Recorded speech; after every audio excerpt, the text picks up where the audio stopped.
Well, this has certainly been a whole lot of fun. After, 6 weeks of pulling our hair out, sleep loss inducing, vitriol, screaming at the television at the top of our lungs, 13-3 is the outcome, as currently at least, for the Phils over the Nationals. Welcome into the PHLY Phillies post-game show. We will be post-game shortly. I'm Tyler Zulli. That's Rich Hoffman. Rich, first and foremost, I just wanted to say thank you so much for jumping on with us today. We have had an absolute scramble of a schedule this week, so it is a pleasure to get to do this show with you tonight.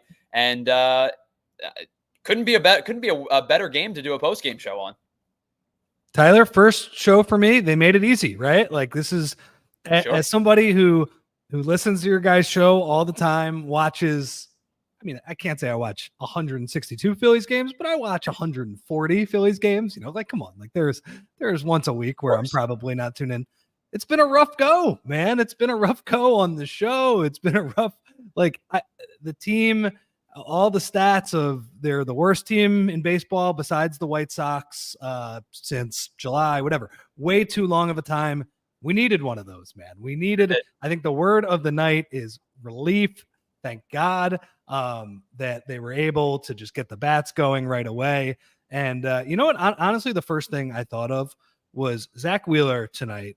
Like, when was the last time he threw stress-free pitches, like stress-free innings? Like he's won a couple of games against, I'm thinking of Seattle. and the Twins game. They won those games, but they won them late because they didn't hit really for most of the game. And Zach Wheeler was awesome. Those were pressure-packed games the entire way. So for him to give up a bomb, I forget what inning it was, to Ruiz, 5th, 6th inning, and just be like, whatever, we're still up 8 runs or whatever. It's been a long time. And I think from Zach Wheeler to Rob Thompson to me and you, I think we're all grateful to just get a laugher in. Little bit of relief tonight. And by the way, Keibert Ruiz, I do want to tip my cap to him. He has swung the bat well, all year. But 2 good swings on the ball tonight. That's probably the only positive. That and Jacob Young's play in center field. Well, the first one, the second one, still trying to figure out what exactly he was doing. But Rich, let's just run down really quickly the things that went right tonight for the Phillies. You brought up Zach Wheeler. That's at the top, the forefront. You jump on Mitchell Parker for 4 runs in the first inning, a 3-run home run by Alec Boehm, a solo shot back-to-back by Nick Castellanos. They pile on in the 4th. They add more in the 6th. Weston Wilson hits for the cycle. And, awesome. They scored 13 runs tonight. So any one of those things in and of themselves probably propels the Phillies to a victory. You got all of those things at once tonight, and you scored 13 runs because you did it in a myriad of ways. From the 2 long balls, like we talked about, to start the first inning. How about Bryson Stott laying down a bunt for a base to get things going? It's a beaut. And then just the way that the team turned the lineup over tonight. We're going to talk about it all because we've got to talk about Zach Wheeler. We've got to talk about Johan Rojas. Of course, we'll talk about Weston Wilson hitting for the cycle. So it's kind of a myriad of things, Rich. So with you being new to the show today, not new to the show, but new to being on with us, I'm going to let you decide. You tell me where you want to take this thing because I'm having fun today. Yeah, it was awesome. And I think you mentioned it. They were great, pretty much just pitching, defense, hitting, all of that stuff. And, it's funny. I think I was watching the pregame show on NBC Sports Philly the other day, and they had the stat since the All-Star game where, basically before the All-Star break, Phillies, pretty much every offensive category, 1st, 2nd, 3rd. Yep. Pretty much every pitching category, 1st, 2nd, 3rd. And that's how you have the best run differential in baseball. Man, since the All-Star break, we're 25th, 26th, and they're bad really everywhere too. It's not like one part of the team is completely letting the other part down. The starters have been flammable. Some of them have just had some really rough outings, right? The bullpen, pretty much every guy has had at least that one nightmare game. A couple of them have more than that. And then, the lineup, I think the lineup though, really, I don't know. I'm more positive about that coming out of this game because they just, it's funny. They've had 4 or 5 guys that have been going pretty good for a couple weeks here. Sure. But the other 4 guys, as you guys have talked about ad nauseum, you talked about Jim Salisbury yesterday, they just stink right now, and that's the issue with this team. So to get Trey Turner tonight to get some hits, Bowman, Casty, obviously they hit the home runs in the first couple innings. They've been good recently, but obviously you give them the lefty and you bat them, I believe 4-5 tonight. Like they got a mash 4-5 tonight. They got a mash against that guy. And yeah, it's like you said, turning the lineup over, and just like I kind of felt like last night that was going to be how the dam broke almost. Like they weren't going to get this game first. They weren't going to get okay, we're jumping on somebody right away. They were going to have to suffer, right? You get Tyler Phillips, gives up 3 runs last night before I can even turn the game on, right? And everybody's tweet on Twitter is just losing their mind. Oh no, here we go again, which look, I understand, but their at-bats were much, much better last night. And it just felt like they were chipping away, grinding away. They get it to 3-2. Tyler Phillips gives up a couple more runs, but they continued to trust the process, continue to hit the ball hard, not really go for too many home runs. And then Schwarber eventually bops one, and then the dam breaks. So it felt like they were going to have to win that game first, and then the night they get the laugher. So yeah, I mean, like I think you mentioned Rojas. I'm very positive about him. Wes Wilson, great story, but really you can look up and down the lineup tonight and be like, man, a lot of things were pretty good for these guys. So let's start at the top then, because we can start right in the top of the first. We didn't have to wait long for offensive fireworks. And Mitchell Parker had been pretty good coming into this start tonight. He had a 3.80 ERA on the season, but even just more recently than that, 17 1/3 innings pitched over his last 3 outings, 2 earned runs. And it's not like he's sitting here, Rich, facing me and you and our local softball team. His last 3 starts have come against the Arizona Diamondbacks, who have been one of the most surging teams in baseball. On fire. The Milwaukee Brewers, who probably also have a claim to that stake, and the LA Dodgers, who are, have been and will continue to be one of the best teams in baseball this year and beyond. And he held them to 2 earned runs over 17 1/3. He's pitched really well over his last 3 starts. Tonight, it just looked like one of those nights. And this almost flashed me back to 2022. It flashed me back to like 2010, where, there's this guy coming in, and, nobody on the roster had seen this guy up until this point. And it felt that way. They had a similar situation against the Marlins a couple nights ago. And we went, oh yeah, they're going to this guy's going to lock them down. And he did. He pitched 7 shutout innings. He was really, really good. And you get that sense of like, oh no, here we go again. But as you alluded to, sometimes it just takes one swing of the bat to turn the tides around, because there were better at bats in Arizona. And I know that, Junior Marte did not pitch well, and the leads exploded, and all of a sudden a 3-run lead was a 10-run lead.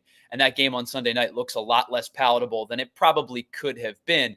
But the at-bats were starting to churn a little bit more and more. And then, Tuesday night, they fell absolutely flat on their face. I went to that game, man. That is one of the worst games I have ever attended. And I'd say that is, I've gone to a lot of games during the lean years too. Like that I was just imagine it felt cavernous in there, because I could hear it on TV. It was palpable. The silence was palpable. And so they get pop up after pop up, yep.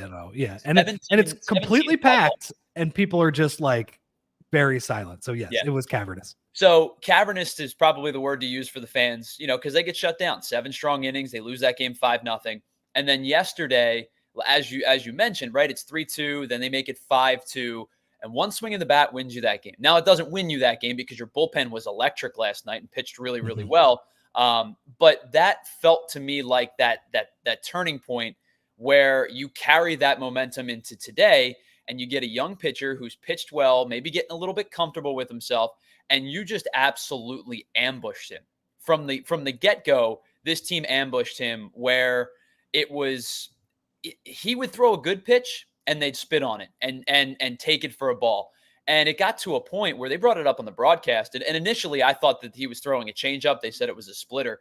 He had to heavily rely on that splitter because the fastball was getting hit. The curveball was getting hit.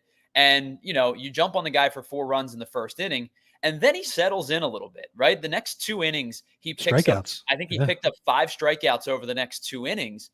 And then all of a sudden, as you mentioned, exploded once again. and you end up with this guy only going 3+ innings. He gives up 9 earned runs. Even with 6 strikeouts, he wasn't particularly sharp in the first and in the fourth. And you've staked yourself a nice 9-0 lead. And then, as you brought up, the Keibert Ruiz home run, all of a sudden, okay, it's 9-1. And Who then cares? Yeah. the next one, Orion Kerkering gives it up. Okay, it's 9-2. And then the next earned run is not, it's 12-3 or whatever the case may be at that point. It was a moot point, because I think you, me, and everybody watching the game tonight at that point were like, this is going to be a walk in the park. They've exploded in a way that they needed so desperately after the last couple of weeks. Everything for a month now has just been like 90% too hard. Just every out, every at bat, like finding a run. They needed a game where things just broke their way. And look, they had a couple breaks. I mean, second batter of the game, Trey Turner hits a ball to third base. He's fast, but third baseman does not do, like, he probably should have charged that ball, and maybe he gets him at first base. And then they make him pay, right? Bryce Harper, who smoked a couple of balls tonight, just not trying to do too much, but just smoke balls to right field, does that. And then, like you said, the fastball, Parker throws 2 high fastballs to Bohm and Castellanos. In my seats the other night, Bohm hit his 3-run home run right there. They did not come close to hitting my seats at the game the other night in left field. They just kept popping the ball up. So it was great. And like you said, he settles down for 2 innings, but then they just go back to grinding out at bats. And for them to, I believe they batted around twice in both of those innings and put up a 4 and a 5 spot. It was awesome, man. This is an explosive offense when, most of the group is locked in. You don't need heroic performances from everybody, although you did kind of get one from Wes Wilson late, but you just need, there were just too many automatic outs in the lineup, to the point where, I was watching these games, and when Kyle Schwarber got out, obviously he had struggled a little bit before his grand slam. We have 4 other guys that are really struggling. So, the pressure when Bohm or Schwarber or Casty or Bryce mixing out, it was tough. So it was a lot of fun. It was probably the most fun I've had watching a game. I mean, I guess Schwarber hitting the 3 bombs in LA, that was a pretty fun game too. Sure. Well, it's funny. We talked about it at plenty, where baseball is such a comically stupid, frustrating, beautiful sport sometime, where you can go on a 6-series stretch where you don't win a single series, but yet you go 5-1 against the presumed best team in the National League, presumed best team in baseball. It's such a weird sport sometimes, where you have that lengthy struggle, but you sandwich it with a 5-1 track record over 2 series against the LA Dodgers.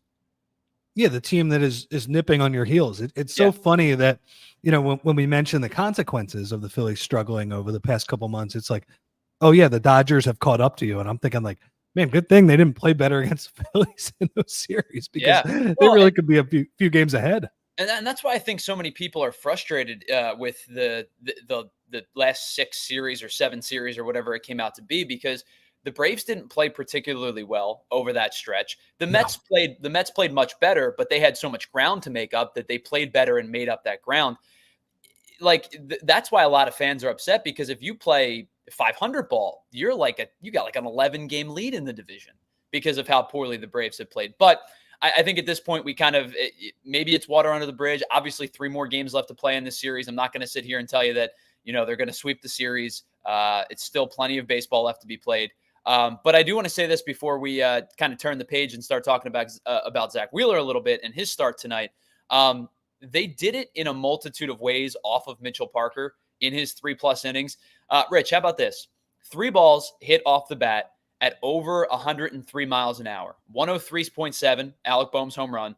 108.7, Bryce Harper's single. Kyle Schwarber single at 110.9. They also had 3 balls hit under 80 miles an hour, and 2 out of 3 of those balls ended up as base hits. Johan Rojas hit 179.6. It was a single. Now, Bryson Stott, of course, was a bunt, so the exit velo is not going to be particularly strong on that. But it just goes to show you that, for a team that, and people have said this for a long time, they do have a little feast or famine, home run or bust type of mentality at times. It shows you that when they're clicking, like they did tonight, they have an opportunity to hit the ball hard, hit line drives. I mean, I think we could probably count 5 or 6 at bats tonight that weren't home runs where balls were hit 98 to 105 off the bat. That was just off Mitchell Parker. They swung the bats really well tonight. I know like that's a over complex way of saying they swung the bats really well tonight. Yeah, and I thought last night that they had those at bats too, where even when they were chipping away at that Marlins lead, not a lot of home runs until the Schwarber bomb, but like, good at bats and then shooting the ball the other way hard, and Weston Wilson, he has that triple tonight where he just does a nice job just going the other way with it. So I agree with you, man. And it's not like, to me, it's not even a matter of like trying to play small ball or whatever, but it's just like, can we start squaring up some balls? Like can stop popping up. I mean, I know Tuesday was one game, and look, I know it was probably more scarring for me because I went, and it was more scarring for Phillies fans in general because it was on the heels of losing 3 in a row in Arizona and all the stuff that's happened this month. But they were facing an MLB The Show, like road to the show guy, that you see 25 years down the line that nobody's ever heard of. And it was just like, man, the approach is just not good enough, right? That's the game where I start questioning in my seat. I'm just like, man, what is Kevin Long doing right now? Like, what is going on? And so good, they figured it out. Whether they figured it out or they just snapped out of whatever they were doing, the last 2 nights have been much better. And it has just felt like from 1 to 9, that feels like a lineup that had the right approach and just was like hard to get out, guys up and down the lineup were like this. I am not going to be an easy out tonight, and good things have happened. So just really quickly before we move on, 97.6 a base hit. This is miles per hour off the bat. Trey Turner, 97.6 a base hit. Nick Castellanos, 98.6. His home run was a home run in 29 of 30 ballparks. Weston Wilson, 100.8. His home run was a home run in 11 of 30 ballparks, but it had a 640 expected batting average. So even if they were in a larger, more cavernous baseball stadium, the likelihood is that he's probably going to get at least a double out of that, even if it's not over the wall. Johan Rojas on a ground out, 101.2, but a 470 expected batting average. Johan Rojas, 101.4 off the bat, a base hit, a 490. So my point being is those are not even the home runs, with the exception of Nick Castellanos. Those are not even the home runs. Those are balls that are being squared up hard. And Johan Rojas is somebody that we're definitely going to get into in just a moment. But before we do that, and we got to pay some bills. So before we do that, let me tell you about some of our amazing sponsors, including one of our brand new sponsors, and that is our friends over at Z-Biotics. Z-Biotics is, again, one of our newest sponsors and a game-changing product that you're going to want to use before a night out with, if you're going to go get drinks, you're hanging out with your friends, you got a date night, whatever the case may be. Z-Biotics is the product that I would recommend. It is called Z-Biotics pre-alcohol, because listen, we all understand as you get a little bit older, you don't bounce back the next day like you used to. Listen, I am going to say something and people are going to get mad, and I'm sorry about what I'm about to say. I hit 30 and all of a sudden I could not drink anymore. I just couldn't. Not that I was this crazy drinker to begin with, but like all of a sudden, and at some point you just have to go make a choice on, are you going to have that fun night, or are you going to have a good next morning? Because if I'm out on a Saturday night, I don't want to have my Sunday be snoozing in bed because I can't get up. That is, of course, until you start to use Z-Biotics pre-alcohol. It is a surefire way to wake up feeling fresh after a night of drinking. Because listen, nobody wants that hangover. We all have suffered through them before, and you want to find a way to make it so that you don't have to suffer through it again. That, of course, is with our friends at Z-Biotics. It is the world's first genetically engineered probiotic. It was invented by PhD scientists to tackle rough mornings after drinking. So here's how it works. You go out, when you drink, alcohol gets converted into a toxic byproduct in your gut. It's this byproduct that's to blame for your rough day the next day. So pre-alcohol produces an enzyme to break that byproduct down. Of course, just remember, when you're going to have a night out on the town with your friends, with your loved ones, on a date, whatever the case may be, before you have your first drink of the night, take your Z-Biotics, drink responsibly, and you will feel your absolute best tomorrow. So thank you to our friends over at Z-Biotics. And while I'm here, let me tell you, of course, about some of our other friends at Bet365. It is baseball season. We are right around the corner from football season. Rich, our friends over at the PHLY Eagles podcast are doing their pre and post game tonight. And I got to tell you, if you're betting on preseason football, bless your heart, because it is dreadful. However, there is not dreadful baseball being played right now, and that is why I would recommend getting on Bet365, because there are over 90 million users worldwide, and they live stream over 780 events every single year. You can get in on all of the action. Of course, you can do all of your typical stuff, like you can bet live lines, you can bet in-game props. Everything that you need is right at your fingertips at Bet365. And at Bet365, we don't do ordinary, because we believe every sport, even a baseball game on a Thursday night, should be epic. And get this, right now, new customers can get $150 in bonus bets when you bet just $5 by using the promo code PHLY365 to sign up.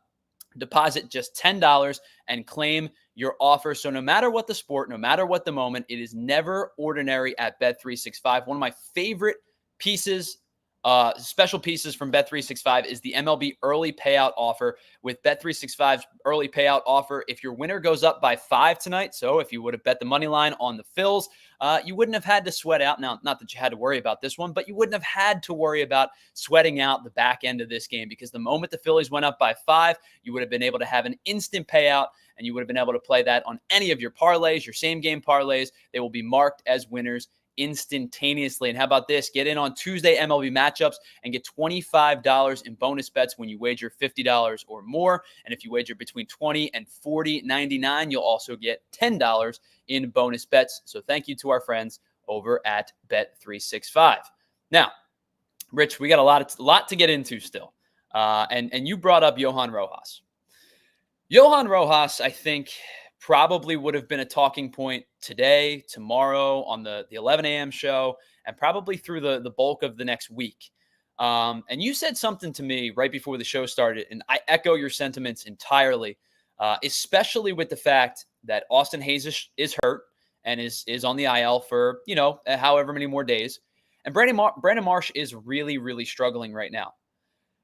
I think at this point, because of the uncertainty of left field, paired with the fact that Johan Rojas is swinging the bat well, he's going to provide you excellent defense. His at-bats are pure. He is making a lot more hard contact than he was. He's not getting overpowered. He's not chasing fastballs out of the zone nearly as much as he was in the playoffs and in the first portion of the season. Since being recalled, he's been much better. And I believe they said since the All-Star break, he's hitting up over 290 in a limited sample size. Rich, I think you and I might be in lockstep, but I'm curious your thoughts. At this point, I think that Johan Rojas is your everyday center fielder until proven otherwise. I think you're right, man. I think because of the trade deadline and the fact that Austin Hayes was the only outfielder they got, it's I think it's a really rough time to be Brandon Marsh right now, because he has been, and I think you have mentioned this a bunch, and I noticed yesterday when Jim and Gelb were on the two shows, they basically were like, look, if you look at Stott and Marsh's numbers, both of them are scuffling like crazy, but Marsh is striking out like crazy. Like, he's not even putting the ball in play, and that is the more concerning thing. And Rojas, like you said, I'm looking at it right now, heading into tonight, I'm sure it got even a little bit better. He had an 809 OPS in August. So, the at-bats are better. The results are there. He hasn't hit one out, I don't think, but I was telling you before, he's hitting the wall pretty consistently. He did it in Arizona in a big spot in one of the games that they lost. Even the other night when they struggled, he hits a double down the line too. This is the most comfortable he has looked in a long time. And for most of this year, I have been a pretty big Johan Rojas skeptic, because I think his fielding, I think rightfully so. I don't think you're out of your depths for saying that. Yeah, and we know the fielding is great, although he does. I will say it's not the same as Bobby Abreu. He does the catches he does not make are when he's about to run into the wall. He's got to be a little bit better at negotiating the wall. He's not afraid of the wall, but he kind of takes his eye off the ball. He took his eye off the ball tonight.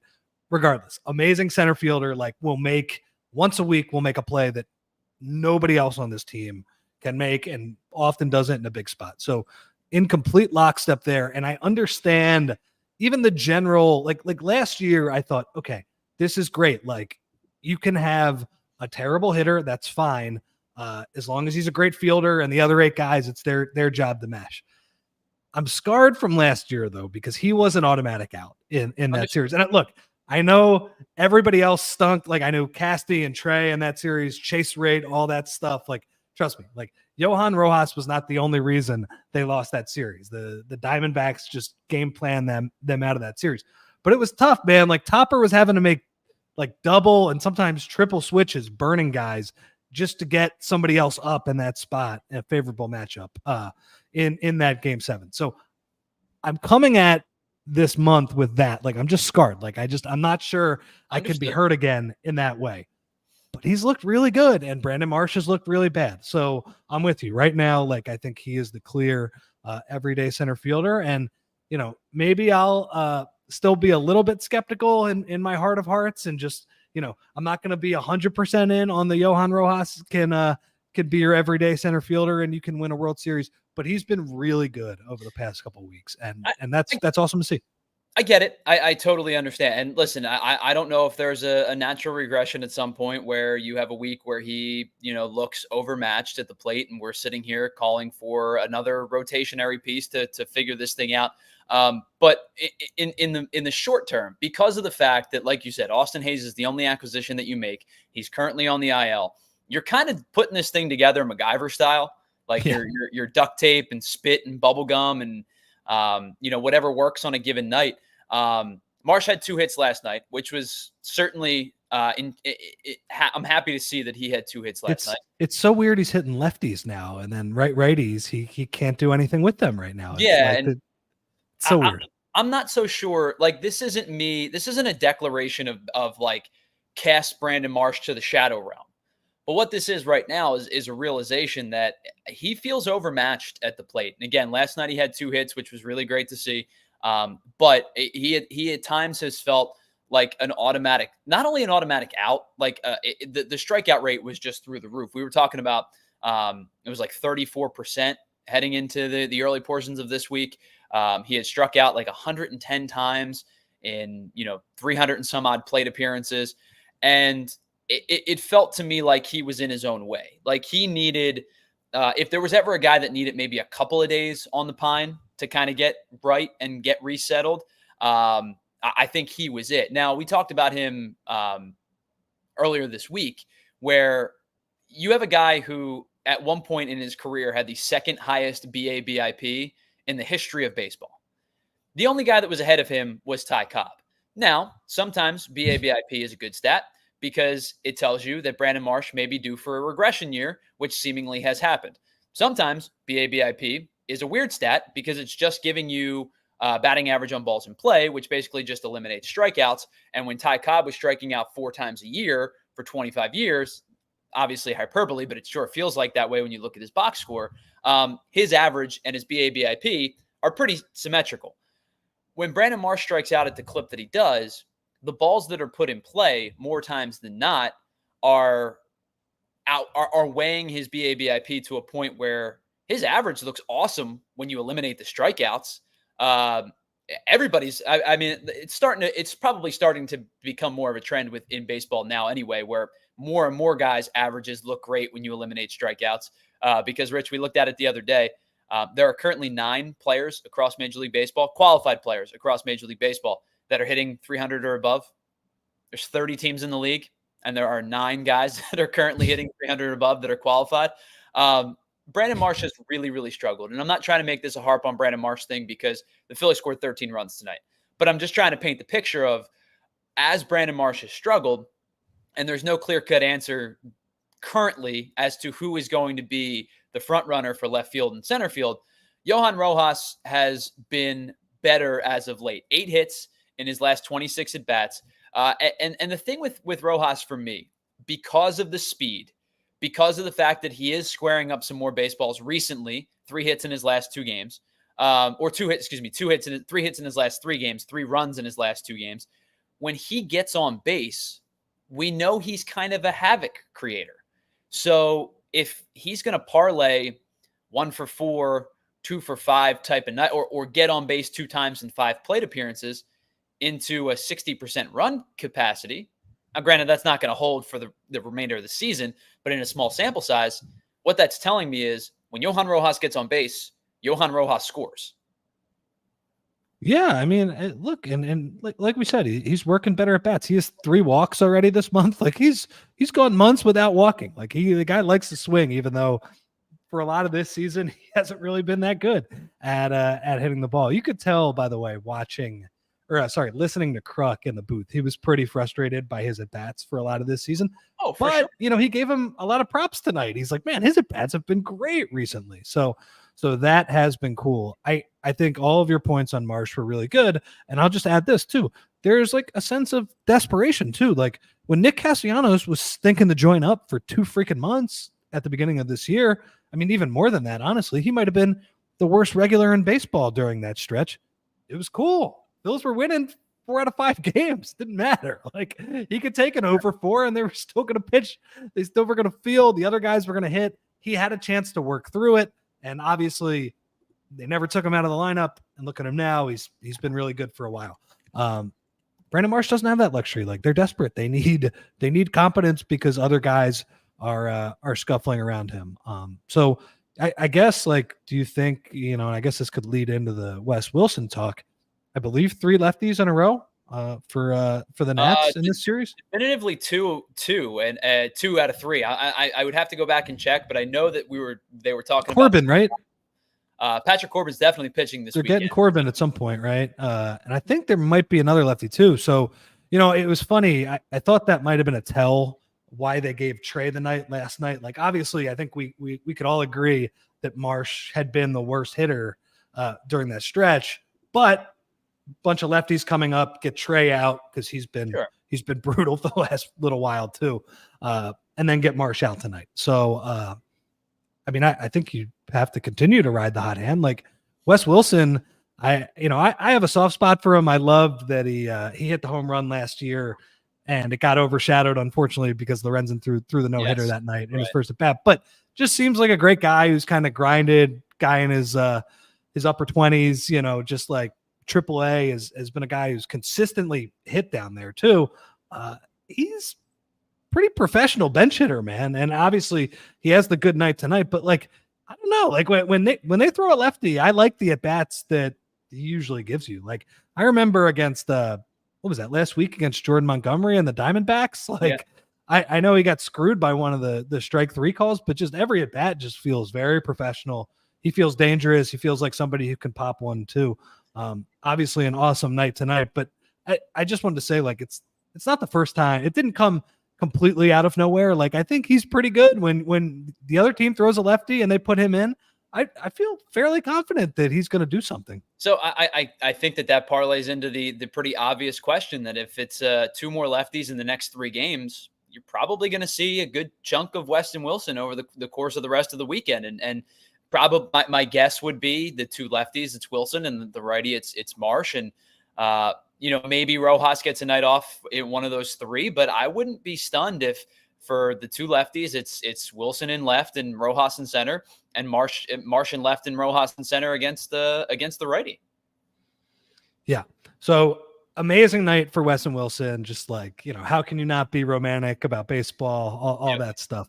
I think the thing I wanted to point out though, man, he missed a home run by a couple of feet on his first at bat, ended up being a triple, ended up being the best thing that ever happened. Who knew that, he'd pop one and then he'd be in position, but obviously the triple is the hardest one to get. Sure. And he just missed one. And I think what's the guy's name? Call is the right fielder.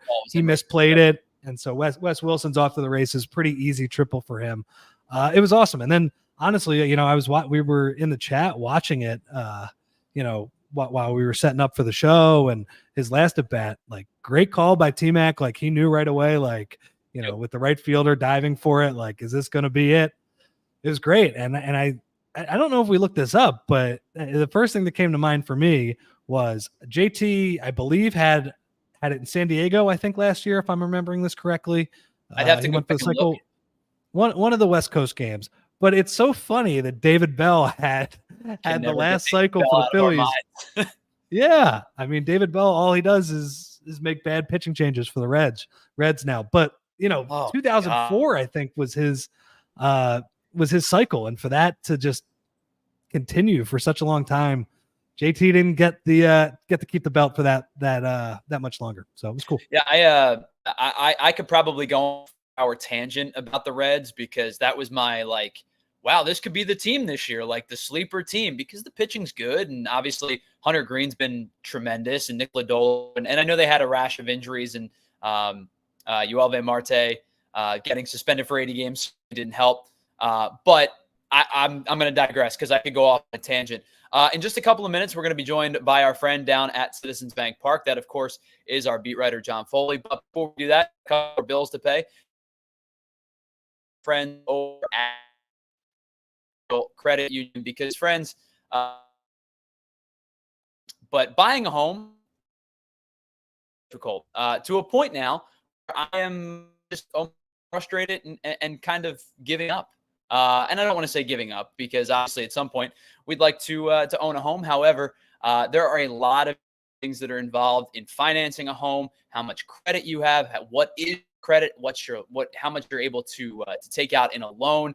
And because of all of those things, and when your head is spinning, especially when you are a first-time home owner or first-time home buyer, you want to get in with our friends over at TrueMark Financial Credit Union, because they have mortgage specialists who can offer guidance on loan options and terms. They'll help assess your finances. They'll be able to check your credit score to determine what your borrowing capacity is. They'll help you be able to save for your down payment, budget, closing costs, because as somebody who is kind of just getting into looking at homes for the first time, there's a lot of things that I just didn't know about. There's a lot of closing costs and fees and this and that all of a sudden your down payment, which you thought was X, is actually X plus thousands, because, that's just how the home buying process works. So our friends over at TrueMark Financial Union are able to help you out on that. Maybe you're not buying a house and you're just looking to travel to a Phillies road game.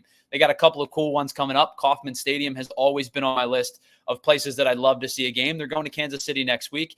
They will help you keep track of your finances and your spending on their mobile app. The mobile app allows you to access your account at any time, anywhere. You can easily check your balance. You can view your transactions, make sure you don't have any fraud transactions. If you are on the road, if you're a little short on money, but you got some tucked away in the savings, as Kevin Hart used to say in his comedy skit, you can make your transfers right there. You can pay any of your bills. And there are so many convenient options right there on the mobile app. Plus, you can add your cards to your mobile wallet for easy in-store and online payment. TrueMark Financial is federally insured by the NCUA and is an equal opportunity lender.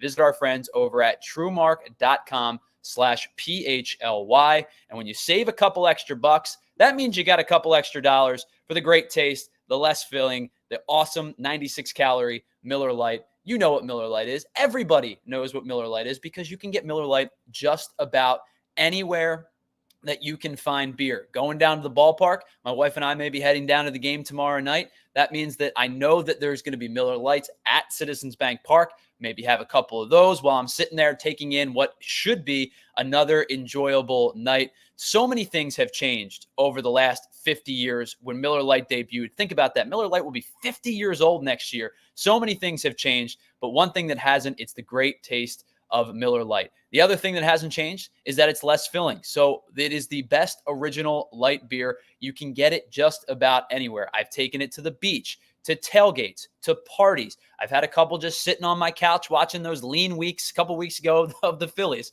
So when you're getting a Miller Lite, you're getting the same exact Miller Lite each and every time. It's great taste. It's less filling. It's 96 calories. What's more enjoyable than the original light beer with maybe some friends, with your loved ones, whatever the case may be? Summertime is the perfect opportunity to have the great taste and the less filling. It is both Miller Lite. Now, it keeps it simple. Undebatable quality, great taste, 96 calories. It is the original light beer since 1975. Please celebrate responsibly. Miller Brewing Company, Milwaukee, Wisconsin.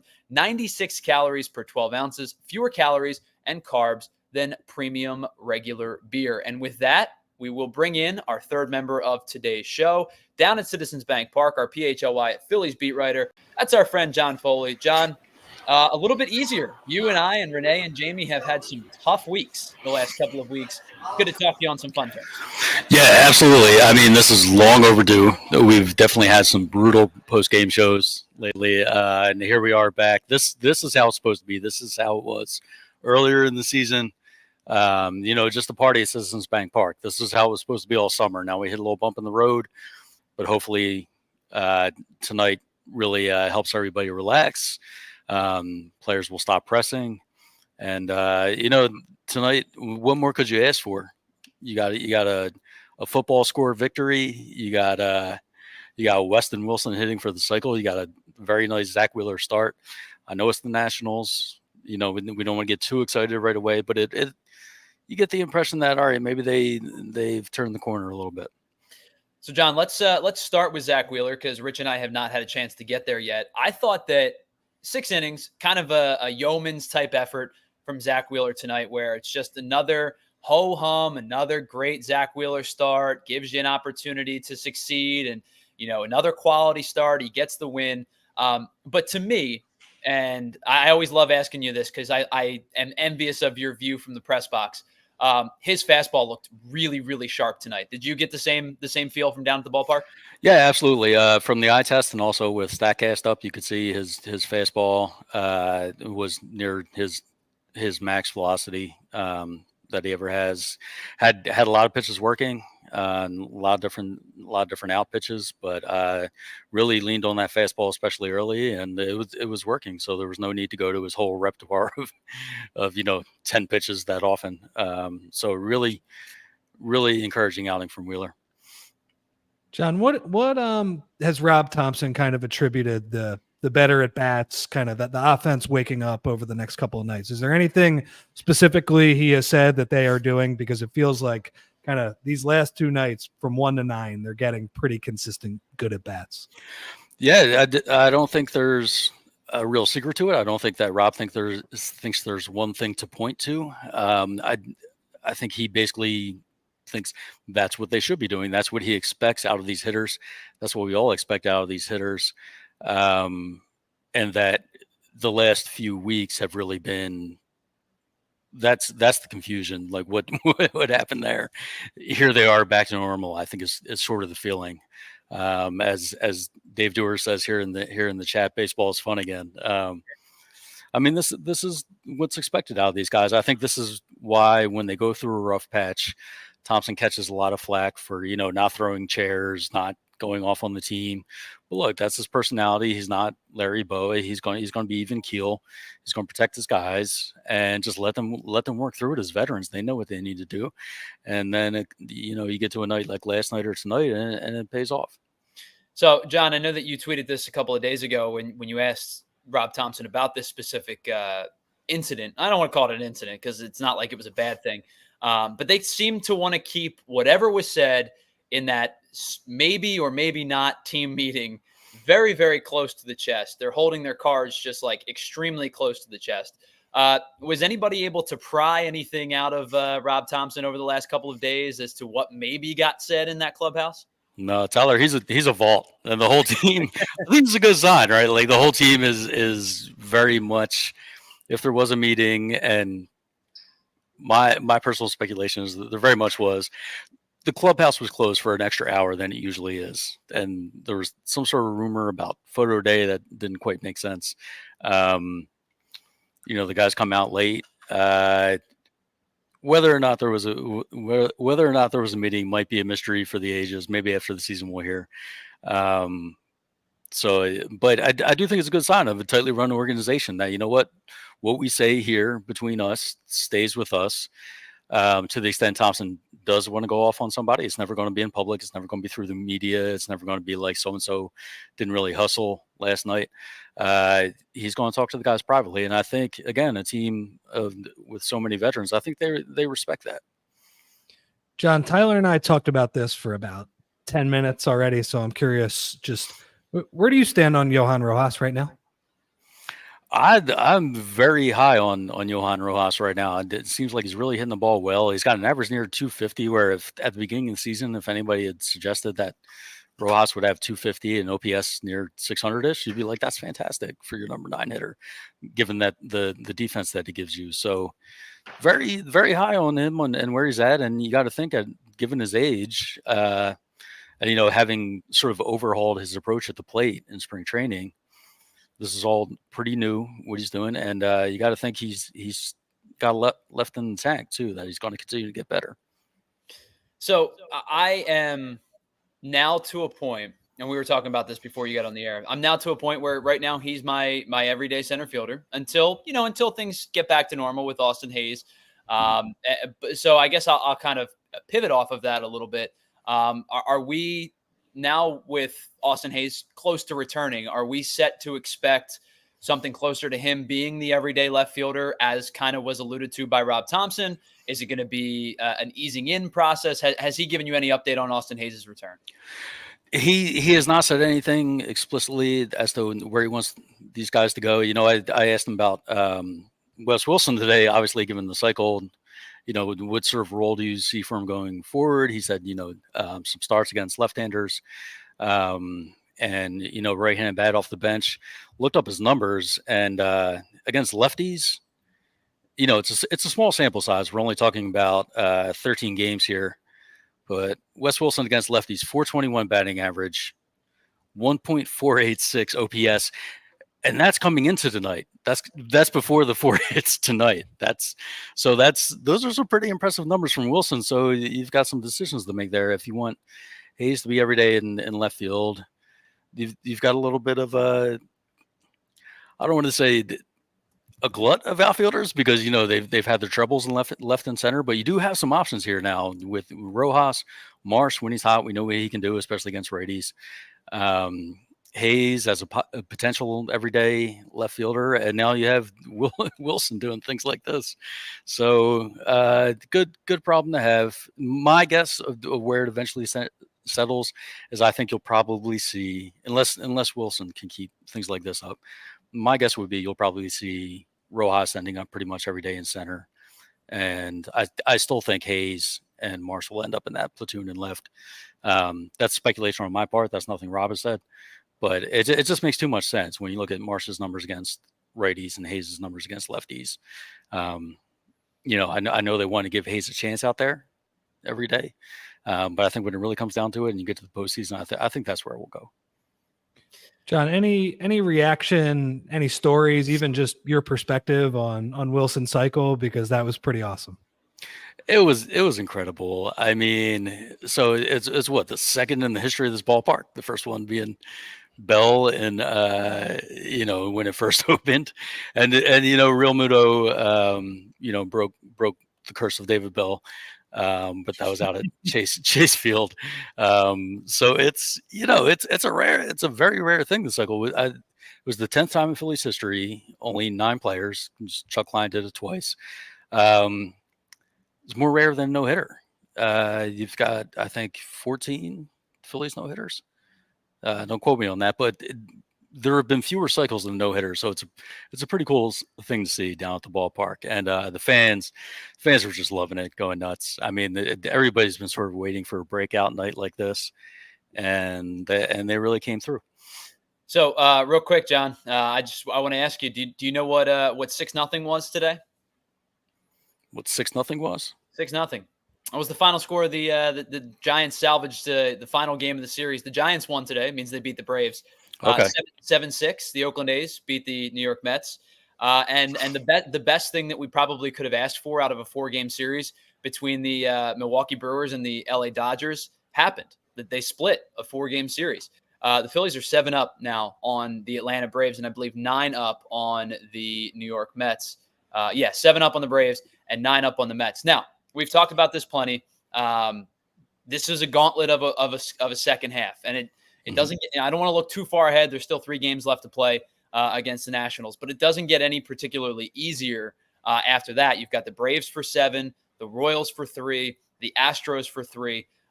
But if you can play good baseball, especially against the Braves, despite everything that's happened, you have an opportunity to widen the margin even further over the next 2 weeks. It's incredible. I mean, despite it all, look at the position they're in. I mean, I know they've gotten here in sort of a weird way and struggled lately, but if you told anyone at the beginning of the season that this is where you would be on August 15th, 7 games up in the division, best record in the National League, looking at that bye, anybody would have been thrilled with that. And now you've got this chance. I know it's the Nationals, not really a contender, but not as bad as they have been in the past. They've been an okay team. I think they're 55 and 66ish. If you can get right against this Nationals team and sort of straighten some things out and continue, what you did on the field here today, and everyone's feeling, we all know the team plays best when they're feeling loose and sexy, right? So if they can get that momentum going into all these games against the Braves, we know from experience, from following the Phillies, how hard it is to catch up, to gain ground on a team, even with head-to-head games. You win a couple, but then you lose one and you give a game back. So it's excellent to be in the opposite position now, where barring a complete disaster in these Braves games coming up, you've really got to feel pretty good about where the Phillies are. So before we let you go, John, I do want to say I'm looking forward to tomorrow. We got an opportunity to see you in person tomorrow at the PHLY studios. So it will be myself, it will be Renee and John Foley in studio tomorrow. John, I know we kind of covered the gamut here before over the last 10 minutes or so. Anything from the ballpark you want to get out before we say goodnight and talk to you tomorrow afternoon? To the extent people think about vibes, how were the vibes tonight? Incredible. Everybody in the starting lineup had a hit, at least one hit. At least one guy had 4. It's terrific, and this is how it's supposed to be. So hopefully they keep the party going here for the rest of this Nat series. John, appreciate you as always. Please check out John's work at allphly.com. You can read all of his articles. Our tremendous beat writer doing an amazing job. And as we said, we'll talk to you tomorrow, John, in studio on the PHLY Phillies postgame show at 11. See you in the morning. Take care. John Foley, our PHLY Phillies beat writer, joining us live from Citizens Bank Park, as he always does for all home games across the our post-game show. Rich, the one thing that John brought up that we didn't get a chance to talk about was the Nationals are 11 games under 500. But you're starting to see some shape and semblance of a team that, now granted, obviously young guys have to mature and grow together, but you are starting to see some semblance of a team that may be on the horizon of turning this rebuild into a competitive team. Yeah, I mean, I think, a couple of those guys they got in the Juan Soto trade, right? Yeah, and really crushed that trade. Yeah, I mean, they got a bunch of guys, and who was it? Abrams and Wood are 2 of them, right? And those it was guys, Abram, Wood, and Mackenzie Gore, I believe. Yeah, sure. Who we've seen a few times. Not mistaken, maybe you may end up seeing him later this weekend as well. Yeah, well, obviously that would be another lefty too. Yep, Mackenzie Gore on Saturday. Yeah, okay. So 2 more lefties coming up.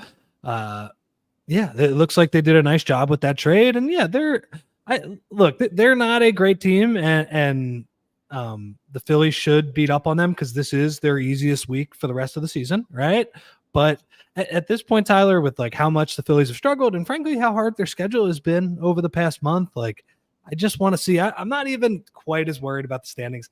I just need to see some proof of concept here. Like, okay, yeah, there's my team. There's my team that can hit and can string long innings together. And there's my ace who I will say we didn't talk a lot about Zach Wheeler, but it's been interesting in that for a lot of this year, you had Ranger in the first month and a half was just so absolutely dominant. He was their best pitcher at the start of the year. And then, you looked at Sanchez even going into, mid-June, July, and Wheeler had a couple rough starts for him. And Sanchez had the best ERA on the team for a little while there. But I do think, and Aaron Nola has struggled the last few starts, but in July, early July, late June, when he was the 4th best pitcher on the team, it was a joke because he was actually much better than last season. So right. If he's your 4th best pitcher, like it's just an embarrassment of riches. But I will say, like, it has become clear over the past month as this team has struggled, and there have been some flammable starts from some of these starters, and Zach Wheeler got one of them. He had one of them against the Yankees for sure. But he gets that little break around the All-Star break, and it's like water finds its level, right? And I agree with you. Like tonight, I thought his command in the first couple innings, he was kind of fighting it a little bit and just coming up with, whatever that strikeout pitch was at the end. You mentioned the fastball, but he threw a couple nasty hooks to get strikeouts as well. Anyway, it's just like a matter of water finding its level, and this guy is just rock solid, consistent, and he has been the Phillies' best starter this year. He has been the most consistent. You mentioned the 7 that he gave up against the Yankees a couple of weeks ago. Now to the point where if you take that start out, which I guess we can play.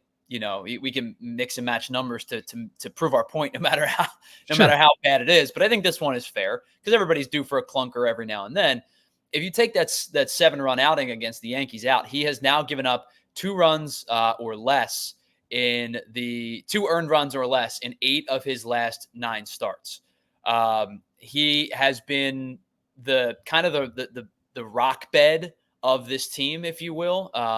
For, as you brought up, all of the ups and downs where Ranger was great and then he hit the IL, and Sanchez has been awesome at home but has really struggled on the road. And the kind of the machinations of this rotation has gone from the best of the best to there's been a little bit of kind of cracks in the armor a little bit. Zach Wheeler is your consummate professional pitcher, where I trust this guy to go out there, throw it, and to the point of even to take it a step further, only one of those 8 starts did he not at least go 6 innings. So basically, I expect this guy to get me through 6. He's getting me at least 18 outs. As long as the command is there on the fastball, he's able to set up all of his other pitches. John brought up tonight, he didn't really have to even use all of them because the fastball was good. I thought the best pitch he threw all night was the one that he threw to James Wood. James Wood was the backdoor sinker off his left back foot for strike 3. I mean, I don't think you can't like Picasso that thing any better. Well, Picasso's probably a bad example. You can't Van Gogh that thing any better. It was just a beautiful, pitch selection. And the one thing I know about him is even when, let's say his fastball doesn't have it's not as lively, it's not jumping out of his hand, I know that the sweeper might be there. I know that the curveball might be there. Or what, he's not going to go a night where he has nothing working for him. And even if he doesn't have his tangible ace stuff, he is such a smart, just, been here, done that type of pitcher where he can get you out of some spots just because he knows how to pitch. And I know Jamie's brought this up before. We're probably closing in on Zach Wheeler being one of the greatest free agent signings in Phillies history at this point. Philadelphia history. It's outrageous. Unbelievable. Again, and they signed him for a nice chunk of change. I forget what the exact number was for the first contract. I know he just signed the extension as well. I mean, wasn't like a bargain bin signing, but has just been so unbelievably dominant and so consistent that they have just the bang for the buck, even though they've spent so much money, is outrageous. So it's unbelievable. It doesn't happen. I feel like we don't talk about this enough, Tyler. Like, this guy was on the Mets for forever, and they just let the Phillies sign him because, he was good. He was injured a little bit. And then he turns into just one of the best pitchers in baseball over a 5-year span, every year. It's amazing. So it's been awesome. Think about it from May 12th. Because May 12th, he gave up 6 against the Marlins. It was I remember that start because he did only end up with 2 strikeouts. That was a start in like mid-May where the Marlins went up with the game plan and they just said, "You're not burying us. We are not sitting on anything. We are attacking. And they jumped on first pitch fastballs like there was no tomorrow. So he gave up 6 in that game. His ERA raised to 2.53. In the time since that game, so May 12th to August 9th, we are talking about 14 starts. His ERA has fluctuated somewhere between 2.16 was its lowest and 2.94 after that Yankees game was its highest. But he has routinely sat somewhere between 2.5 and 2.7 now for basically 15 starts. I mean, consistency. We're getting to a point where, I texted a buddy a couple weeks ago when he made a start, and I went, I don't even think Wheeler's been all that good today, and he's been good. He just finds a way. Yeah. The floor is so high with most of his starts. Like you brought up the Mariners game where he had to be perfect because it was such a low scoring game. But that was the type of outing you needed from your ace in that night. You got crushed on Friday. You had to use your bullpen. You lose the game in kind of an annoying fashion in extra innings. Again, had to use your bullpen.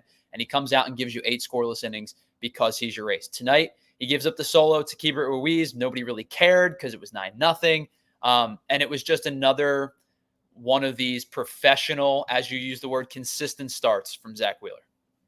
It's like they lost his last start in Arizona because they scored 2 runs. Like you give them 4 or 5, like unless your bullpen completely blows up, you're going to be fine.